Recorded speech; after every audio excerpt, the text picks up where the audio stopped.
The prancing horse badge. A symbol of high-end luxury and something extraordinary.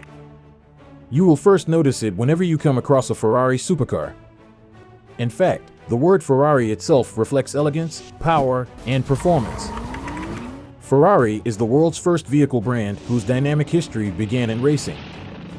From the 1940 Auto Avio Costruzione 815 to the modern 599 GTB, and from the racing red body to the sound of the engine note, Ferrari remains an icon of luxury and speed even after passing more than 7 decades.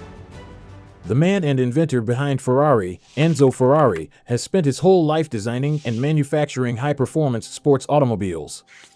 Since then, his cars are regarded as a status of symbol and a tough competitor in motor races across the globe. Ferrari is not an ordinary car, but is a race-winning car brand whose history began in 1929, but the first Ferrari-branded automobile was not presented to the auto industry until 1947. Ferrari has been making cars for more than 70 years and is still one of the most well-known car brands in the world. Enzo Ferrari was born in Modena, Italy on February 18, 1898. He was the second son of Adalgisa and Alfredo, who ran a small metal business that forged axles for the Italian railroads. At the age of 10, he witnessed Felice Nazzaro's win at the 1908 Circuito di Bologna, an event that inspired him to become a racing driver. But the road to achieving that dream was paved with heartbreak and hard work. Both Enzo's father and his older brother, Dino, died in 1916 as a result of the Italian flu outbreak. That tragedy led to the collapse of his family business. Enzo served in World War I by shoeing mules in the Italian army. In 1918, Ferrari became ill with the same flu that took his father and brother's lives. Because of healthy issues, he was subsequently discharged from the army. Enzo Anselmo Ferrari could not have known how much his cars would change the way people drive, leading to some of the most beautiful and technically advanced cars the world has ever seen. Although Enzo Ferrari dreamed of singing in the opera when he was younger. Despite this, he worked as a journalist for a sports magazine. In 1917, Enzo joined the army. Because he knew how to work with metal, he was put to work as a blacksmith shoeing mules, but his service was cut short because he was critically ill. Ferrari sought to find work with Fiat in Turin after regaining his health, but was unsuccessful. At the end of 1918, he obtained work as a test driver for a tiny business in Turin. Soon after a while, Enzo traveled to Milan to work for Costruzioni Meccaniche Nazionale, initially as a test driver and then as a racing driver. His first race was the 1919 Parma-Poggio di Bersito Hill Climb, in which he drove a 2.3-liter, 4-cylinder CMN 1520 to a 4th-place finish in the 3-liter class. On November 23rd of the same year, he competed in the Targa Florio but was delayed for about 40 minutes due to a leak in his car's fuel tank. After competing in a number of events in an Isotta Fraschini 100/110 IM Corsa with varying degrees of success, Enzo came in second in the Targa Florio in 1920, driving a 6-liter 4-cylinder Alfa Romeo Tipo 4060. This was the beginning of a 20-year partnership with the company, during which Ferrari did everything from test driving to racing to negotiating before being appointed president of the Alfa Corse racing section. In 1921, Ferrari drove in many races as an official Alfa driver, earning 5th place in the Targa Florio in May and 2nd place at Mugello in July. In September of that year, he had his first major accident when on the day before the Brescia Grand Prix, he tried to get around a herd of cattle that was in the way of the race and went off the road. Ferrari won the inaugural Circuito del Savio in 1923 and met Count Baracca, father of legendary Italian First World War aviator Francesco Baracca, who presented him with a signed portrait and encouraged him to use his son's prancing horse logo as a mascot on his vehicles. Ferrari established the Scuderia Ferrari in Modena in 1929. The primary goal of this racing base was to enable owner drivers to compete. Its establishment signaled the beginning of a frenzied period of sporting activity that would lead to the formation of an official squad. The Scuderia raced both automobiles, often Alfa Romeos, and motorcycles. In the end, it became Alfa Romeo's technical center for racing, and in 1933, it took over as the company's racing department. In the early 1930s, Scuderia Ferrari was unbeatable in motor racing, but then massively financed German teams began to make a comeback and start turning the tables.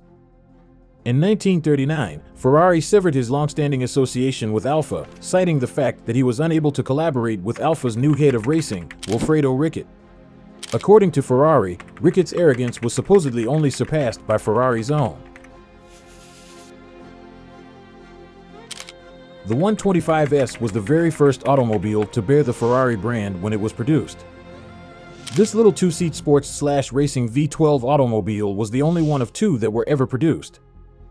In 1949, the company made a substantial breakthrough into the market for grand touring road cars with the launch of the 166 Inter. Carrozzeria Touring Superleggera was responsible for the design of the first-generation 166 Inter's Berlinetta coupe body, which had 4 seats configured in a 2+2 configuration. Road vehicles have rapidly become the primary market for Ferrari's products. Independent coach builders like Pininfarina, Scaglietti, Zagato, Vignale, and Breton were responsible for designing and customizing the bodywork of the early Ferrari automobiles. Scuderia Ferrari immediately became known for its excellence, and in 1933, the company was hired by Alfa Romeo to head its technical racing section. These race vehicles were piloted by some of the most accomplished and well-known drivers in the history of auto racing. Around this time, they started putting the instantly recognizable prancing horse shield on top of their cars' engine compartments. Enzo departed Alfa Romeo and launched Auto Avio Costruzioni in 1939. Auto Avio was run out of the old Scuderia premises before those employees went on to Alfa Romeo and took over those structures. However, in 1940, Enzo built 2 new sports vehicle models, the Auto Avio Costruzioni 815 and the Fiat 508C. Prior to this, the company had been manufacturing machine tools and airplane parts rather than automobiles.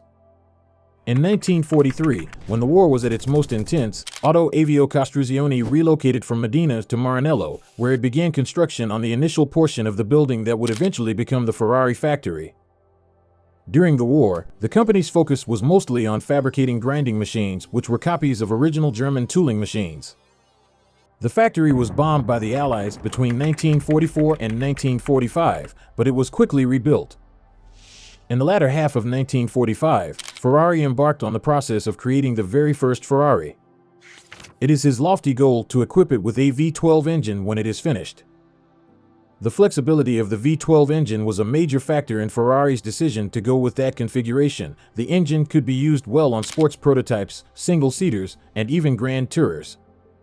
The 125 Sport was the very first car with the Ferrari emblem to be driven on public roads and compete on a racing track open to professionals. The 125 Sport was powered by a V12 engine with a capacity of 1.5 liters. On March 12th, Ferrari takes the new car, the 125S, on its very first test drive on an open road. After claiming victory in the Mille Miglia for the first time in 1948, the Le Mans 24-hour race for the first time in 1949, and the Formula One World Championship Grand Prix for the first time in 1951, Ferrari was able to claim the title of world champion for the first time in 1952 thanks to Alberto Ascari, who went on to accomplish the same thing the following year. In appreciation of his contributions to the industrial sector and to elevating Italy's standing in the world community, Ferrari was appointed a Cavaliere del Lavoro in the year 1952. In 1957, the Ferrari firm went through a rebranding process and became known as Auto Costruzioni Ferrari. In the 1960s, Ford Motor Company started manufacturing several highly respectable sports cars, such as the GT and the Shelby Cobra, which were viewed as a challenge to the preeminent Ferraris. In the middle of the 1960s, Ford made many attempts to acquire Ferrari, but was ultimately unsuccessful. When the Ford GT40 Mark IIs competed in the 24 Hours of Le Mans in 1966, they finished first, second, and third overall, which had a significant impact on the dominance of Ferrari at the time. In 1969, Fiat SPA purchased a 50% ownership part in Ferrari in order to give a significant boost in the amount of money that was available for research and development as well as production. When Porsche first appeared on the scene, it instantly challenged Ferrari's position as the preeminent European sports car manufacturer on the racing circuit. In the decades between 1969 and 1988, Ferrari was a dominant force in European auto racing, racking up a number of victories and titles across the continent and establishing a strong reputation in the 1970s on the Formula One circuit. 1988 was the year that Enzo Ferrari passed away at the age of 90, and the F40 was the final new model that he had commissioned before his passing. Fiat was able to grow its position in the company to 90% when it bought Enzo's shares of the business. Ferrari continued to expand into new markets, and the prancing horse is now sold in more than 60 countries. Over the past 7 decades, Ferrari has established itself as one of the world's leading sports car manufacturers and is still leading the racing legacy in an outstanding way.